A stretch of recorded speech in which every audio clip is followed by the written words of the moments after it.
Hmm.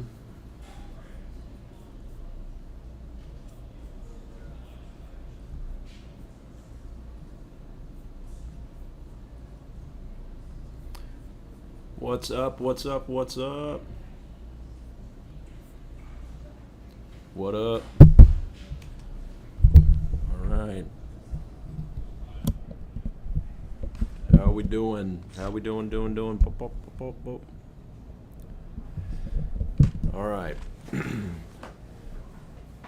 How much commission do you make per week on average? Well, I don't track that kind of stuff. I don't track that kind of stuff. What socks you got on today? Fee Finder, you'd be very bored. They're just some navy blue socks that I buy in bulk. Navy blue socks that I buy in bulk. What's going on, brother?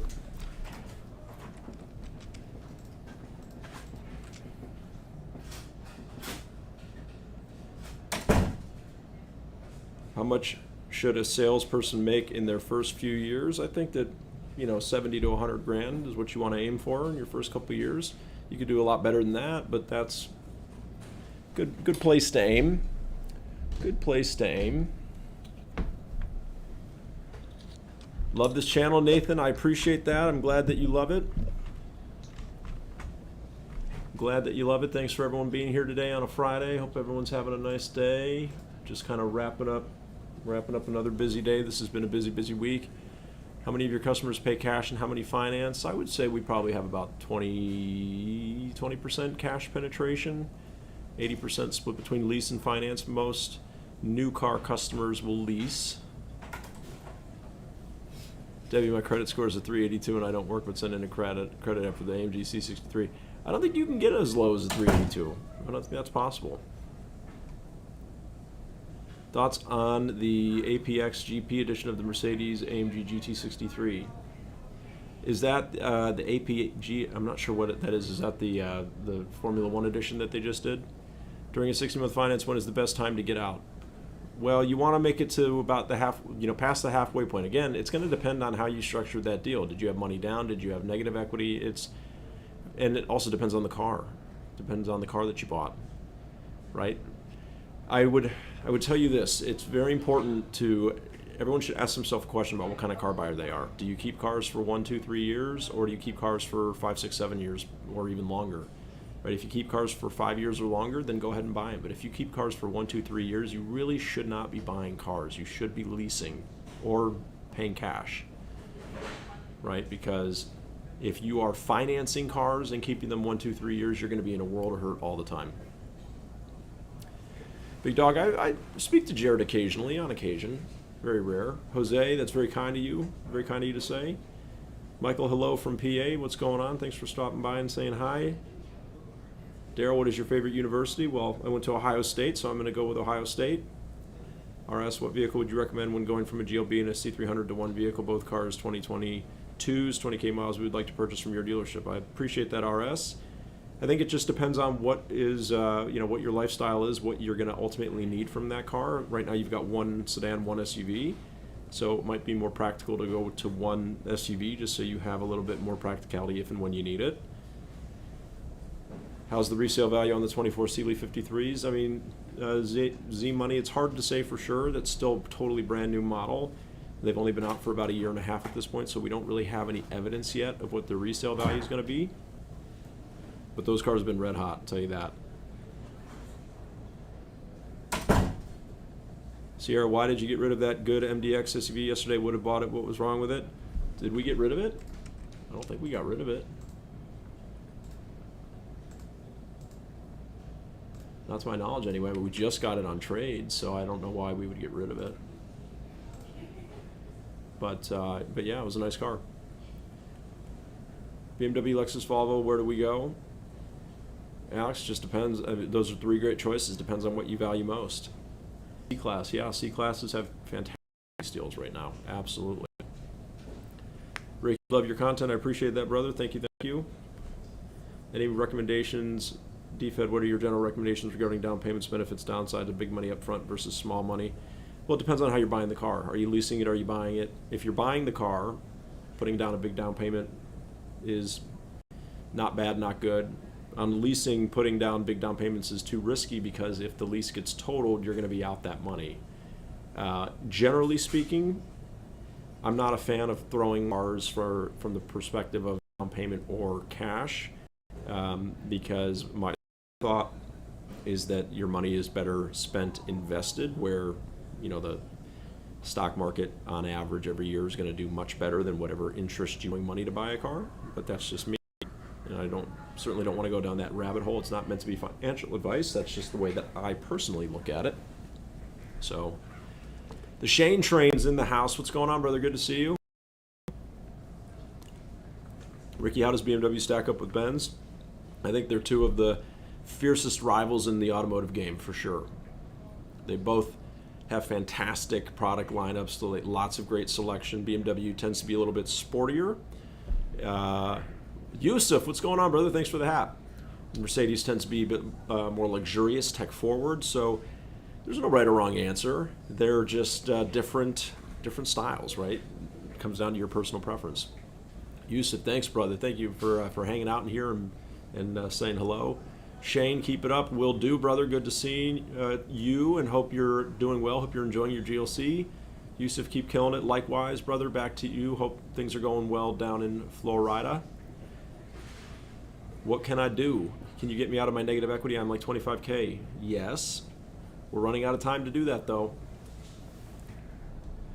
What kind of trades do you keep versus wholesale? We try to keep every trade so long as it's not too old and or have too much damage on it that would take us too long to recondition. So sometimes we get trades in that just have too much need for reconditioning, and by the time we were able to get it through a body shop or through our reconditioning centers, we would have had it for too long.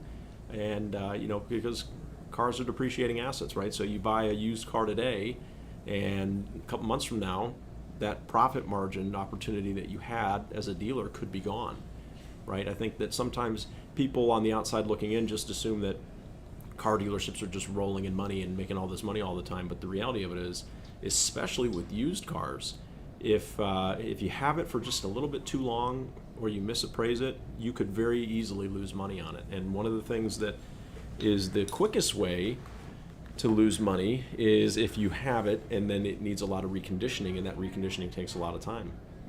And so you're sitting on it while it's not able to be sold, trying to fix it, and all the while it's losing its value.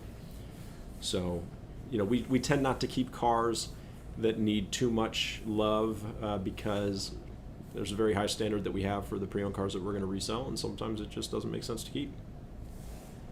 Isaac, how come you guys don't wheel and deal on used cars? I understand new cars maybe, but why not used? So Isaac, we actually went to best price up front on used cars long before we did for new cars. And the reason is there should be no negotiating on used cars. And I'll tell you why. Used cars are extremely efficient. The market for a used car is extremely efficient. So obviously you have to be a dealer that's paying attention, but used car transactions are happening every day.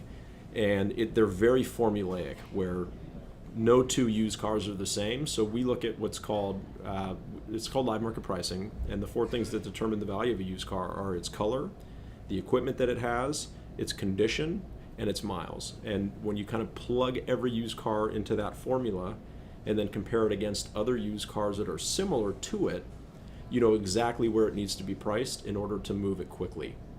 So,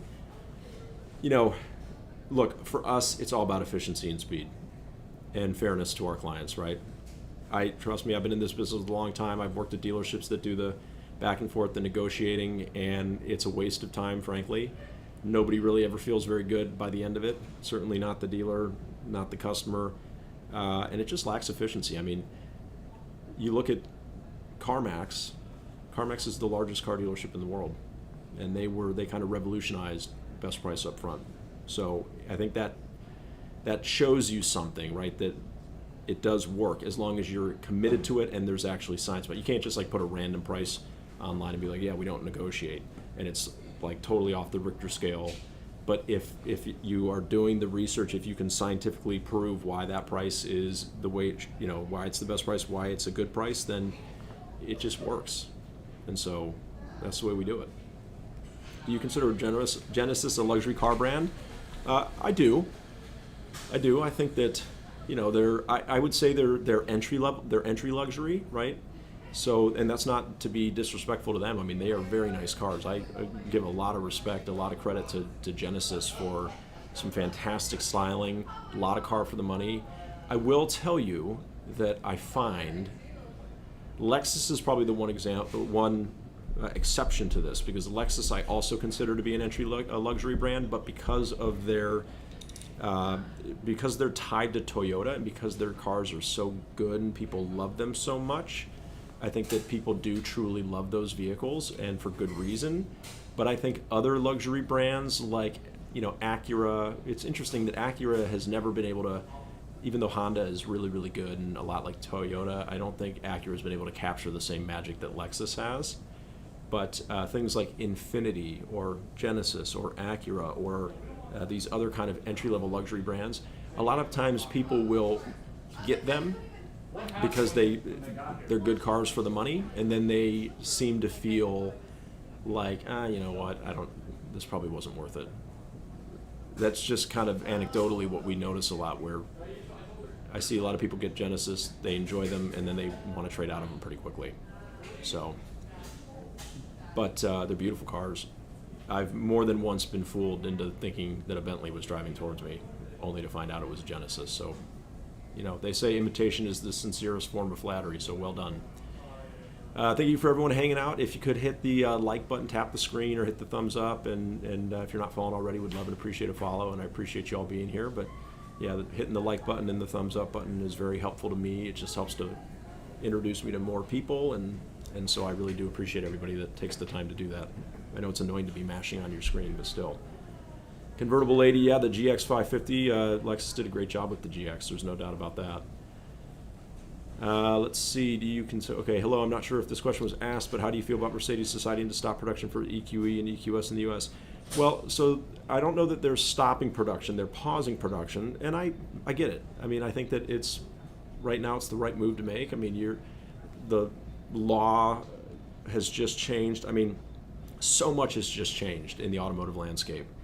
And what you have to understand as an automotive consumer is that decisions that get made on cars, produced and how many and this, that, and the other, those happen years ago. And so right now, automakers are reacting as best they can to a rapidly changing landscape. And I just think that with the government subsidies going away on electric cars, I can understand why they're going to just hit the pause button and kind of assess and see what comes of things moving forward, and then they'll decide what they want to do from there.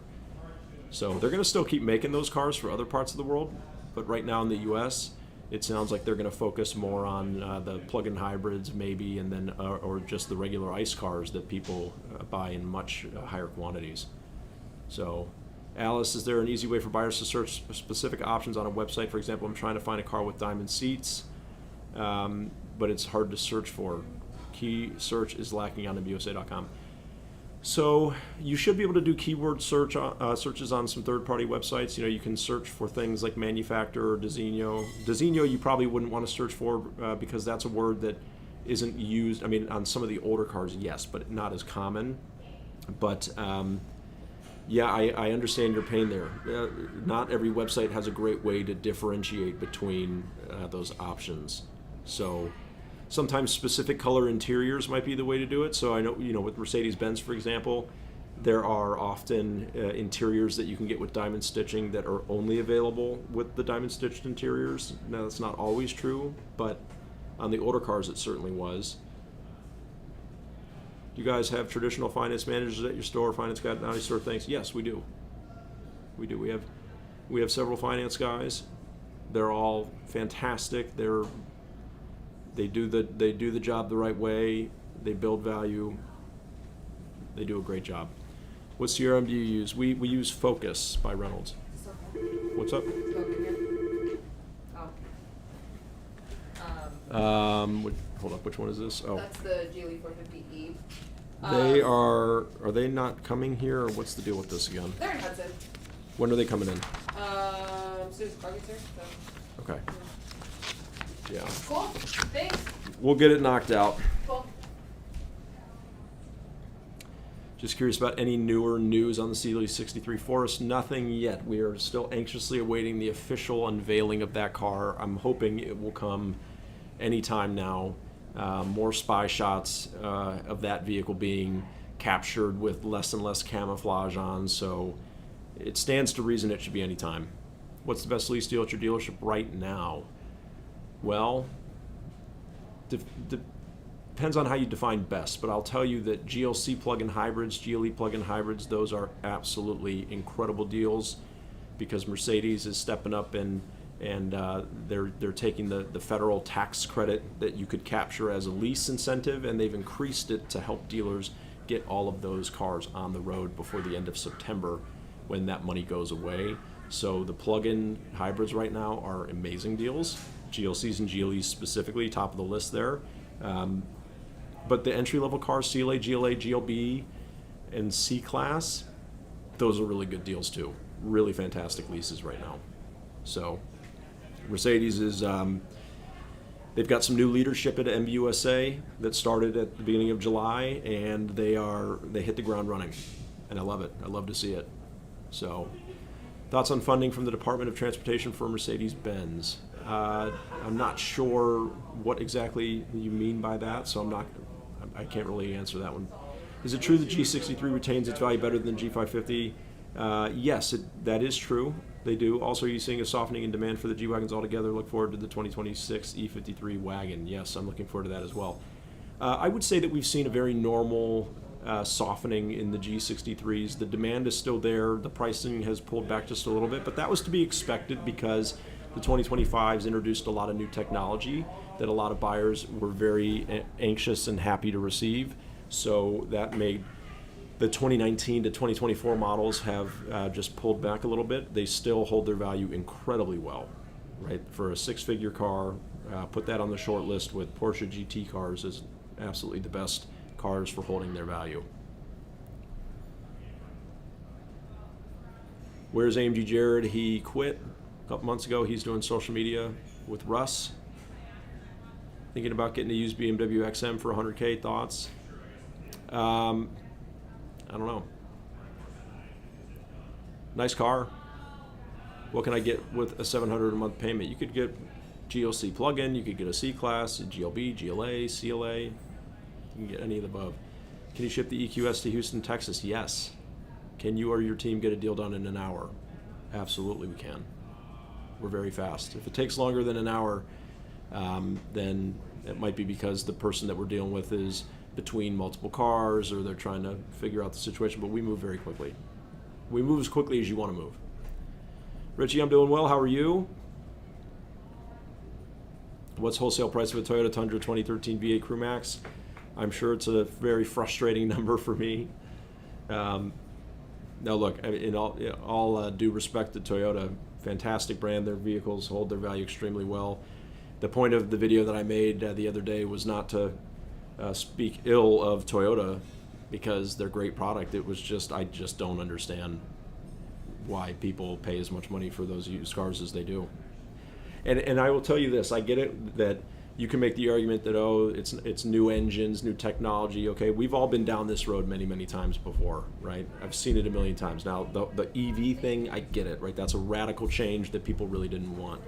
But engine downsizing has been happening for the entire history of automotive, right? I mean, obviously they were getting bigger for a while, but downsizing has been happening for a long time, and people might not like it, but that doesn't mean that suddenly the entire market is going to change the way they feel about an entire manufacturer or a brand, right? I think that Toyota is going to do incredibly well.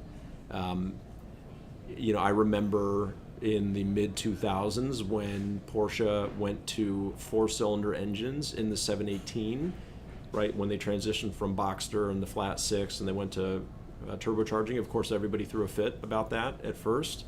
718 sales continued to do just fine, right? And now, obviously, you might value the flat six more, but that doesn't mean that the newer ones with the four-cylinder engines are worthless, right? So, yeah, I mean, Daydream Wolf is exactly right. Engine downsizing has been happening for a long time. So, Steven, I see you only have 4 new car salespeople on your website. Is that fully staffed? No, that's not accurate. We have there's 2 new salespeople that their pictures are not on there yet for whatever reason. We do need to get that updated, and we are definitely light on staff right now. We are actively interviewing, looking to hire. We just do not have the number of people that we need to feed or to keep all of the to help everybody. I mean, we've got way more people reaching out than we do people to help them right now. So we are actively hiring. We've got some new hires to come on here soon. There are 0 reliable Mercedes on the market. Please talk about that. I think that's a bit of a I think that's a little bit unfair to say.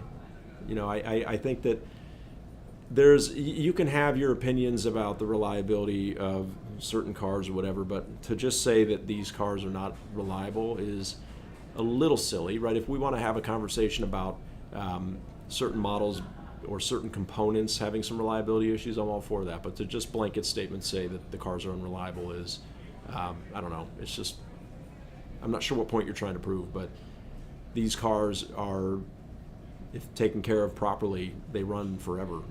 I mean, we don't, no more than any other brand, we don't see cars coming in that have all kinds of crazy problems, right? Occasionally, they're machines. Sometimes they break, but anyway. I don't know if that's really a tan. It might be a little bit of tan. I went to the Guardians game yesterday. I was out in the sun, but part of it I think is just whatever filter they put on here.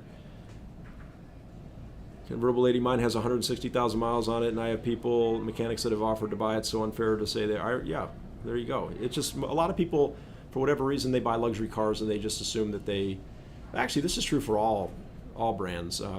I can't tell you how many Ubers I get into or Lyfts or whatever, and it's like every light on the dash is illuminated. So it seems like a lot of people just, for whatever reason in general, don't service their car properly, don't take care of it. And some cars, you can get away with that more than others, right? But luxury cars, to be a luxury car, there has to be things that differentiate you, right? Softer suspensions, better technology. There's all kinds of stuff. And the more tech, the more niceties there are in the car, then the more things that could potentially need servicing, right? That's just the way it goes. How many deals a month come from your social media? Texas, I mean, at this point, it's a lot. It's a lot. It's difficult to correctly attribute all of them, right? Because some of them very clearly, we had a landing page on our dealership's website set up for people to send in their information so that we know that you watched the social medias, and that's really helpful to me because now I know that it's somebody that watches the videos, and I can maybe get on the phone with you and say hi and say thank you, and I want to be involved in every one of those deals. But there are other times where people watch the videos and they just call into the store and they never really outwardly say that they watch the videos, or they might mention it later, or they might just end up on our website and send in a lead from a vehicle display page, at which point it just looks like it's a lead coming in on our website. So it's difficult to properly know every single lead where it's coming from, but I will tell you that the number has become huge, and it's extremely flattering, and it means the world to me. And more than anything, I'm just glad that people give us the opportunity to work with them. But it's been incredibly fun, and I've gotten to meet some really, really cool people, and hopefully help some people out of maybe some situations, or help them maybe in just the form of some education, automotive education. So anyway, yeah, thank you again for everyone being here today. Thank you for everyone who's hitting the screen, tapping the screen, hitting the like button, hit the thumbs up button.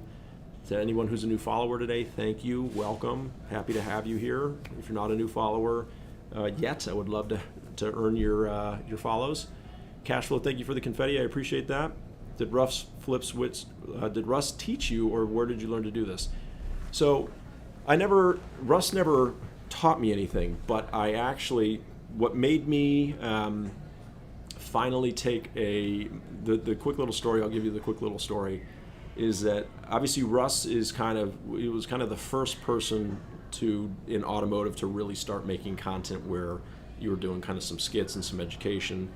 So I was aware of Russ. I looked at his videos, and I always thought, that'd be a lot of fun, but I didn't know that if I could be creative and funny like Russ all the time in his videos. So I, like many people, talked myself out of ever starting.